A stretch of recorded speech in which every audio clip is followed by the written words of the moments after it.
Buenas, ¿qué tal? Bienvenidos a nuestro canal Inminente Final Apocalipsis Explicado. Mi nombre es Guillermo Álavo y ya venimos dándole bastante continuidad a nuestros videos explicativos, a nuestras exégesis en formato audiovisual del último libro de la Biblia, el Apocalipsis, la revelación confiada por Jesucristo al apóstol Juan para mostrar a sus servidores, a su iglesia, las cosas que deben suceder pronto. Así que somos privilegiados. Hoy vamos a seguir con el capítulo 5 de Apocalipsis, de la revelación de Juan, en una continuidad con el capítulo 4. Esto es algo interesante a tener en cuenta y me gusta poder remarcarlo antes de arrancar la lectura propiamente dicha del texto. Y es tener en cuenta que muchas cosas que aparecen en nuestras versiones de las escrituras bíblicas no son parte del propósito de Dios en cuanto al mensaje que Él nos quiso transmitir. ¿Qué quiero decir? Voy a desenredar esta afirmación que lancé, vamos a ir desbrozándola. Quiero decir sencillamente que la división en capítulos y en versículos no es obra de Dios. O sea, no es que Dios dijo va a estar el capítulo 4, después el capítulo 5. Esto se hizo en la Edad Media, al final de la Edad Media, lo hizo un monje católico. Así que no está bien cuando nosotros tomamos ya como algo dado, ¿no? Esa división en versículos. Decimos, acá termina una idea, porque terminó el versículo 4, empieza el versículo 5, pasa a otra idea. Y muchas veces no es así en el texto bíblico. Por eso es tan interesante y tan importante leer incluso usando varias versiones bíblicas, usando no solo Reina Valera, no casarse con ninguna versión, ni con Reina Valera, ni la Biblia textual, ni la NBI, ni la Nueva Traducción Viviente, sino poder ver qué dicen diferentes versiones, porque muchas veces el sentido que Dios le quiso dar no se puede compaginar con la división en capítulos y en versículos y en párrafos, oraciones o frases que aparecen en una sola traducción. Así que atentos a esto. ¿Dios tuvo una intención para escribir los textos? Sí, por supuesto. Pero la puntuación misma, nuestro sistema de puntuación moderno, esa división en párrafos que ahora damos por algo dado, natural, lo tomamos como algo que viene como si viniera de la naturaleza. Y no es así, claramente no es así. Cuando un traductor divide en párrafos, pone un punto y coma o una coma, está haciendo una interpretación ya del texto. En el texto original no había puntos, ni comas, ni punto y coma. Esto no lo digo para que tomemos ya con extrema precaución la Biblia, sino para que tengamos en cuenta hoy básicamente que la división en capítulos 4 y 5 de Apocalipsis no tiene que ver con la temática, porque capítulo 4 y capítulo 5 hablan exactamente de lo mismo. Es una división artificial para darle cierta para fraccionar, y justamente fraccionar sirve para que sea más manejable el texto. Pero en sí hay una continuidad absoluta, como vas a ver, entre los capítulos 4 y 5 de la revelación de Juan. Hoy hay temas textuales, no tanto quizá terminológicos como cuando analizábamos el capítulo 4, pero vas a ver que nos vamos a topar con algunos temas así exegéticos que es interesante tener en cuenta de cara a hacer una buena interpretación, una interpretación fundada de lo que dicen los textos, para así poder, digamos, sacarle la cáscara histórica, terminológica, etcétera, y poder llegar al núcleo de lo que Dios quiere mostrarnos, decirnos a través de este capítulo que vamos a emprender juntos la lectura de este capítulo hoy. El capítulo 5 de Apocalipsis dice que en la mano derecha del que estaba sentado en el trono, esto es de Dios, pienso yo que Dios Padre, algunos dicen que Dios el Hijo, a mí me parece clarísimo que no se trata de lo mismo. En la mano derecha del que estaba sentado en el trono vi un rollo escrito por ambos lados y sellado con 7 sellos. Este es el formato del libro antiguo, del libro códice. Eran unos volúmenes así, que eran unos rollos que uno los abría y tenía que desenrollar para poder ver el contenido. Esto quería decir biblion en griego, que es lo que en plural pasó a nosotros como Biblia. To biblion quería decir el libro, ta biblia, los libros. Bueno, nuestro texto sagrado es una colección, es una biblioteca, es en plural, los libros. Bueno, acá estamos hablando de un libro singular, y muy singular, es lo que nos va a ocupar hoy en nuestro análisis. Un rollo escrito por ambos lados y sellado con 7 sellos. Era lo común que se escribieran por ambos lados, justamente para utilizar toda la amplitud, no de esos cueros, de esos pergaminos, de esos rollos que a veces eran costosos, que eran difíciles de conseguir, que eran un accesorio caro, de lujo, no como ahora que los libros son un producto masivo y aún menospreciado. Nuestros libros actuales están hechos con materiales que duran muchísimo menos y que garantizan una circulación rápida, fácil y barata, pero al mismo tiempo, hay que decirlo, se preservan durante menos cantidad de años. Los libros antiguos eran hechos de cuero, lo cual les garantizaba una circulación de más de un siglo fácilmente. Por eso tenemos hoy en día tantas, pero tantas copias y manuscritos antiquísimos de las Escrituras. Incluso hay alguno del primer siglo del Evangelio de Juan. No hay ninguna posibilidad de que se hubiera conservado algo así si los libros fueran como hoy los usamos en papel. Y ni que hablemos del formato digital, que es la cosa de más rápida, más veloz circulación, pero al mismo tiempo es una fugacidad, es una cosa virtual, que el día al que alguien lo retire de la nube, deja sencillamente de existir. Sellado con 7 sellos. Este es un libro cerrado. Este es un libro que encierra un misterio. Vamos a ver cómo es esto y por qué es un privilegio para nosotros como cristianos poder acceder a la revelación de los acontecimientos por venir, que justamente es el asunto del último libro de la Biblia. También vi un ángel poderoso que proclamaba a gran voz: ¿quién es digno de romper los sellos y de abrir el rollo? O sea, era un texto sellado por la mano misma del Dios Todopoderoso. Este era un misterio reservado, en principio, para solo el escritor, el que hizo este códice, este volumen. Pero ni en el cielo, ni en la tierra, ni debajo de la tierra hubo nadie capaz de abrirlo ni de examinar su contenido. Era un misterio destinado a quedar en el remitente, que era el Dios Todopoderoso, el que puso justamente esos 7 sellos. 7 es sinónimo de perfección y de cosa absoluta, de cosa irrevocable. Y lloraba yo mucho, dice el escritor, el apóstol Juan, porque no se había encontrado a nadie que fuera digno de abrir el rollo ni de examinar su contenido. Sí, había muchos que querían conocer el contenido de la revelación tocante al futuro de la humanidad y del plan de Dios para con todos nosotros. Muchos que desean conocer el futuro, pero hay uno solo que lo sabe, que es Dios. Y hay una revelación preciosa, que acá se nos está hablando de que en principio estaba cerrada y sellada.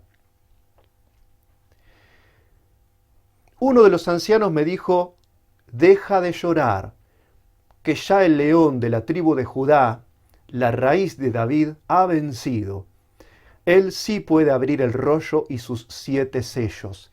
Esta palabra que usó Jesucristo cuando estaba en la cruz, de telestai, quiere decir consumado es, o sea, he vencido, he logrado el objetivo para el cual yo vine al mundo, que es dar mi vida por los pecadores y salvarlos de la condenación que tienen asegurada. Jesús, el león de Judá, venció entregando su vida en la cruz por nosotros. Y esa victoria lo hace digno, siendo Dios hecho hombre.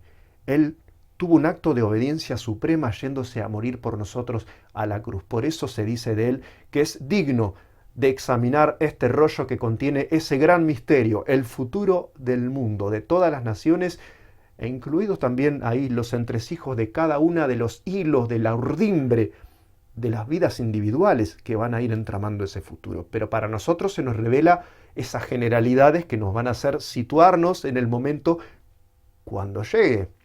Entonces vi en medio de los 4 seres vivientes de estos 4 querubines a los que dedicamos nuestro video anterior, y del trono y los ancianos, esos 24 principales, esos presbíteroi, que quiere decir ancianos o también hombres principalísimos, a un cordero que estaba en pie y parecía haber sido sacrificado. Este claramente es Jesucristo en su función como vino a este mundo. Decíamos, por eso se dice de él que venció, en el sentido de que pudo consumar el propósito para el cual él vino a este mundo, que fue dar su vida por nosotros. Estaba de pie, ya victorioso. Parecía haber sido sacrificado. Tenía 7 cuernos y 7 ojos. En este caso, cuerno quiere decir sencillamente poder, y poder en el sentido de capacidad para enjuiciar, poder punitivo.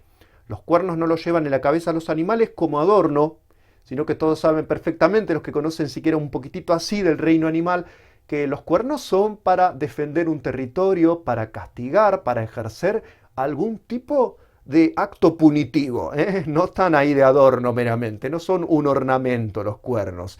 Y siete ojos quiere decir la omnisciencia, que Jesús sabe absolutamente todo de todos, participa de ese atributo de Dios el Padre también, la omnisciencia. La omnipotencia, ya hablamos en los capítulos anteriores, también la omnisciencia, que son los siete espíritus de Dios enviados por toda la tierra, los siete cuernos y los siete ojos. Acá vemos la Trinidad, ¿no? Vemos orando a Padre, Hijo y Espíritu Santo, los mismos atributos, el mismo todopoder, la misma omnisciencia y el mismo poder absoluto sobre toda la creación. Acá aparece claramente representado con estas imágenes que estamos viendo juntos. Y se acercó este Cordero, que es Jesucristo, y recibió el rollo de la mano derecha del que estaba sentado en el trono. La mano derecha, ¿no? Símbolo también de poder, la mano derecha, autoridad, conferirle una autoridad, eso es la mano derecha. Y cuando tomó el rollo, los 4 seres vivientes y los 24 ancianos se postraron delante del Cordero, reconocieron su divinidad y su todopoder legítimo sobre toda creación, sobre toda criatura. Cada uno tenía un arpa y copas de oro llenas de incienso, que son las oraciones del pueblo de Dios. O sea que están también en una función ahí como si fueran intercesores, llevando las oraciones del pueblo. El pueblo ora a Dios, pero acá hay unas criaturas que se encargan de presentar esas súplicas elevadas por el pueblo de Dios delante de su presencia. Eso es algo que normalmente es difícil entender cuando quizás recién llegamos a la fe de Jesucristo, y es que nuestras palabras delante de Dios tienen un precio. Vos fíjate cómo van esas palabras, ¿no? Van en copas de oro llenas de incienso. El incienso representa la santificación. O sea, esas palabras son limpiadas, son purificadas al ser elevadas como oraciones, como súplicas a Dios. Y de esa manera llegan ante Él como una ofrenda de aroma agradable delante de Dios, como un genuino acto de adoración. Podemos decir como un cumplimiento de ese símbolo que era el incienso en el antiguo pacto. O sea, el símbolo era el incienso que el sacerdote movilizaba, ¿no? Adentro de este templo que Dios había hecho construir por los israelitas. Ese incienso representa las oraciones, representa nuestra vida de adoración, representa nuestra dependencia expresada incluso verbalmente delante de Dios. Eso sube como aroma agradable delante de Dios. Nunca menosprecies esas palabras que salen de tu boca delante de Dios. Él atesora eso. Para Él tiene un significado, un valor precioso delante de sus ojos. Y entonaban un cántico nuevo, una nueva canción, estos 24 ancianos y estos 4 querubines. Digno eres de recibir el rollo escrito y de romper sus sellos, le cantan a Jesucristo, no al Cordero, porque fuiste sacrificado y con tu sangre compraste para Dios gente de toda raza, lengua, pueblo y nación. O sea, ya fuimos comprados por precio.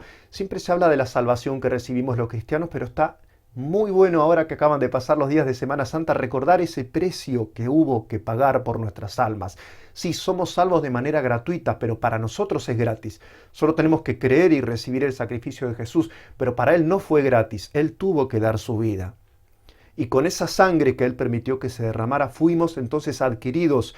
Somos esclavos libertados, somos redimidos, ¿no? Esto quería decir redención. Cuando uno compraba a un esclavo para darle la libertad, uno pagaba, digamos, la fianza, el valor de ese esclavo y lo hacía libre. Pero habiéndolo adquirido uno, Jesús nos redimió, pero nos redimió para Él, nos redimió para Dios. Con tu sangre compraste para Dios gente de toda raza, lengua, pueblo y nación. Y de ellos hiciste un reino. Atención a un tema de las traducciones. Acá llegamos al punto que quería ocupar hoy algunos minutos. En las traducciones más normales, en las traducciones más clásicas, en inglés o en alemán o en castellano, hay un error ahí. Se traduce como que de nosotros has hecho un reino. Bueno, acá está hablando de ellos, está hablando de los que son parte del pueblo de Dios. Y acá los que están cantando son también 4 querubines que no fueron redimidos por la sangre de Cristo, sino que son seres angelicales. No pasaron por el pecado, así que no habiendo pasado por la experiencia de la esclavitud bajo el pecado, no pueden hablar de redención. Están cantando y glorificando a Dios por la redención operada sobre nosotros, la iglesia, esos que somos de todo pueblo, tribu, lengua y nación. Dice, de ellos, o sea, de nosotros, no de los ángeles, hiciste un reino y los hiciste sacerdotes al servicio de nuestro Dios. Otro detalle de las traducciones. Dice un reino y dice sacerdotes, o sea, un reino de sacerdotes, no reyes y sacerdotes. Porque en muchas traducciones todavía encontramos algunos resabios de una mala lectura de ese pasaje. En realidad dice un reino y sacerdotes al servicio de nuestro Dios. No estamos llamados en principio a reinar, aunque Dios después nos va a hacer reyes, pero no ahora, no ahora. Entonces, Él nos hizo un reino, el reino de Dios, y nos hizo sacerdotes, pero no reyes. Y reinarán sobre la tierra. Una vez que Jesús establezca su reino sobre la tierra, ahí sí seremos junto con Él parte de su autoridad. Viste que dice en los primeros capítulos, dice que nosotros destrozaremos las naciones como si fuera con un cetro de hierro y como si fueran una vasija de alfarería. Eso lo dice a las 7 iglesias de Asia. Bueno, cuando Jesús haya establecido sobre la tierra su reino, ahí sí reinaremos junto con Él. Pero en principio somos un reino y sacerdotes. Reyes solamente cuando Jesús baje para reinar sobre la tierra. Ahí seremos, digamos así, co-reyes junto con Jesucristo cuando Él ya sea el Rey del mundo. Luego miré y oí la voz de muchos ángeles que estaban alrededor del trono y de los seres vivientes y de los ancianos. Seguimos en el mismo plano del capítulo 4. Estamos en el plano de la adoración celestial, estamos en un plano situado ya fuera del tiempo. Es como un gran observatorio desde arriba, desde donde no hay tiempo, no hay sucesión, no hay ni antes ni después, no hay historia, salvo contemplada desde fuera, como un espectáculo, como una obra que ya tiene el desenlace absolutamente escrito. De eso estamos hablando. Todos estos seres están en la presencia de Dios y participan del conocimiento que Dios tiene del futuro. Dice, oí la voz de muchos ángeles que estaban alrededor del trono, de los seres vivientes y de los ancianos. El número de ellos era millares de millares y millones de millones. Cantaban con todas sus fuerzas. Digno es el Cordero que ha sido sacrificado de recibir el poder, la riqueza y la sabiduría, la fortaleza y la honra, la gloria y la alabanza. Vos fíjate todos los atributos y todo lo que a Jesús se le debe. Poder que los seres humanos depositaron en manos de sus semejantes caídos, hombres imperfectos, hombres sujetos a la posibilidad de errar, hombres muchas veces carnales, hombres que no buscan de Dios, hombres que le dan la espalda a Dios y que no respetan sus mandamientos. Riqueza, la riqueza tiene que ser puesta al servicio de Dios y de la causa de Dios. A veces da enojo, da indignación ver que los cristianos se levantan incluso públicamente en las redes contra los que dan dinero para la obra. Hay que dar con discernimiento, por supuesto, con inteligencia, sabiendo que lo que uno deposita va efectivamente a la obra de Dios y no a satisfacer el capricho de alguno, por ejemplo.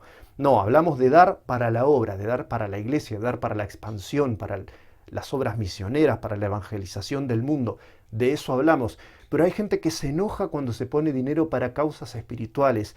A Jesús se le debe dar las riquezas. Todo lo que recibimos en riqueza debe ser puesto a sus pies, en el sentido de que se debe respaldar la obra de Dios y a la larga todas las naciones pondrán la riqueza en el servicio a Dios. La sabiduría, ahora que el mundo le gusta tanto glorificar a las personas con capacidad conceptual para el análisis y la síntesis, para las ciencias, para lo discursivo, para las capacidades retóricas o dialécticas, para la argumentación, gracias, bueno, no sé, a veces uno puede dar gracias a Dios por cosas como las que están pasando ahora, pero la verdad es que me encanta que sucedan cosas conmocionantes que hagan que la gente deje de ocuparse de frivolidades, de fruslerías y de pavadas. Teníamos un sinfín de jóvenes tratando de refutar, de conocer argumentos, de conocer lo que decían los filósofos medievales. yendo a recolectar de la sabiduría de una religión que tiene muy poco que ver con el cristianismo, para después poder disparar eso contra supuestos adversarios incrédulos, en vez de decir que la sabiduría depende de Jesús, depende de Dios, y está todo en la Biblia, está todo ahí, está todo escrito. No necesitamos dar nada que no haya en las Escrituras. Todo viene de Jesús y todo va hacia Jesús. Todo lo que no proviene de Jesús es hojarasca y no sirve para la obra. Bueno, gracias a Dios esta conmoción está quizá poniendo las ideas de algunos en orden, porque he visto muy pocas publicaciones al respecto últimamente, lo cual por supuesto me alegra. La fortaleza que los hombres depositan en manos de la injusticia, de la arbitrariedad y de la violencia, de la justicia por mano propia le llaman. Bueno, a Jesús la fortaleza y la honra que decíamos que el hombre es tan proclive a depositar en otras criaturas y a veces aún en imágenes inanimadas que no pueden ni ver, ni oír, ni caminar, la llaman íconos, la Biblia la llama ídolos, que es más o menos la misma palabra en griego. Pero no vale ponerle nombre santo a cosas que delante de Dios son abominación. Dios prohíbe que se lo represente a Él de ninguna manera, que se hagan cuadros, que se hagan estatuas, que se haga ningún tipo de representación de Jesucristo. Ni siquiera me consta que a Jesús le gusten mucho las películas. Y ahora que están todos tan prendados de hacer una película que muestre, por ejemplo, la resurrección de Jesucristo, se está hablando de eso ahora. Enseguida se desplaza además el foco hacia la película y se desvía de Jesús. ¿Cuántos de esos espectadores se convirtieron a Jesús? Digo, bueno, es una pregunta medio incómoda quizá para los que reverencian este tipo de producciones audiovisuales, pero seamos sinceros, ¿cuántos se convirtieron que fueron a ver la película de Mel Gibson? De esos millones y millones de espectadores. ¿Sirvió para evangelizar algunas zonas? Yo creo que sí, pero ¿realmente es una forma efectiva de predicar el Evangelio? Es una pregunta dignísima de ser hecha para los cristianos. La gloria, la honra y la alabanza. La gloria no en el sentido de fama, no es que Jesús quiera ser famoso. Escuchaba una alabanza de una banda que escribe muy lindas canciones en inglés, que decía: Jesús, te vamos a dar fama en el mundo. Esa es la misma fama que decía cierto grupo británico, que ellos eran más famosos que Jesús. A Jesús no le interesa la fama en el sentido secular, en el sentido griego, en el sentido helénico, que lamentablemente hay que decirlo, hasta los cristianos estamos consumiendo sin darnos cuenta que no es el modo de Dios de concebir la gloria. Para Dios la gloria es el peso de gloria, es la entidad. Dios es glorioso en sí mismo, como cuando la Shekinah, la nube de la presencia de Dios, llenaba el templo, nadie podía ingresar al templo. O sea, era lo contrario de una gloria que se exteriorizaba en espectáculos o en ruido o en aclamaciones de multitudes. Era una gloria exclusiva de un Dios que tiene una entidad propia, que es un ser sustancial. No es la gloria del sonido, de las aclamaciones, de los platillos, de la artillería, no. Es una gloria que nace de que Dios es el que lo sostiene todo y lo llena todo en todos. La gloria y la alabanza. Y oía cuánta criatura hay en el cielo y en la tierra y debajo de la tierra y en el mar, a todos en la creación que cantaban: al que está sentado en el trono y al Cordero, sean la alabanza y la honra, la gloria y el poder por los siglos de los siglos. Este es un canto unánime que las criaturas ya levantan, pero que cuando se consume todo este proceso que narra el Apocalipsis, esta toma de poder por parte de Dios y de Jesucristo sobre todo lo que existe, entonces ahí sí todas las criaturas van a reconocer públicamente el dominio y la majestad de Dios y de Jesucristo sobre todo. Y los 4 seres vivientes exclamaron: Amén, y los ancianos se postraron y adoraron. Bueno, con este final bastante intenso en cuanto a la espiritualidad y a las implicancias de todo lo que se nos cuenta ahí, se cierra este preludio a la narración de los eventos que llamamos apocalípticos. Ahora va a empezar la parte, el corpus narrativo del Apocalipsis, de la revelación de Juan. Todo esto es como un marco. Te contábamos que antes de las cartas a las iglesias hay un marco donde aparece Jesús en su función de sumo sacerdote, intercediendo por la iglesia con una túnica, incluso con las vestimentas de un sumo sacerdote, y teniendo sobre sus manos a estas autoridades, a estos mensajeros, a estos líderes de cada una de esas congregaciones de Asia, ¿no? Esa provincia de Turquía. De eso hablamos en las veces anteriores. Y en el capítulo 4 se abre un nuevo marco. Este es un marco celestial. Están en el cielo Dios el Padre, el Espíritu Santo y Dios el Hijo. Están esos querubines. Y ahí se nos cuenta cómo fue, digamos, la historia por la cual se nos puede a nosotros proporcionar la revelación del futuro del mundo. Insistimos con este punto porque me parece cardinal que te lleves hoy a tu casa. Saber el futuro del mundo no es para curiosos, no es para intelectuales, no es para expertos ni para filósofos. Es un privilegio de parte de Dios para los que creen en Jesús y son parte de su reino. Esto no es para cualquiera, es solo para los santos escogidos de Dios. Muchas gracias por estar del otro lado, nos encontramos en el próximo video, no te olvides de dar like y de compartir. Dios te bendiga, nos encontramos.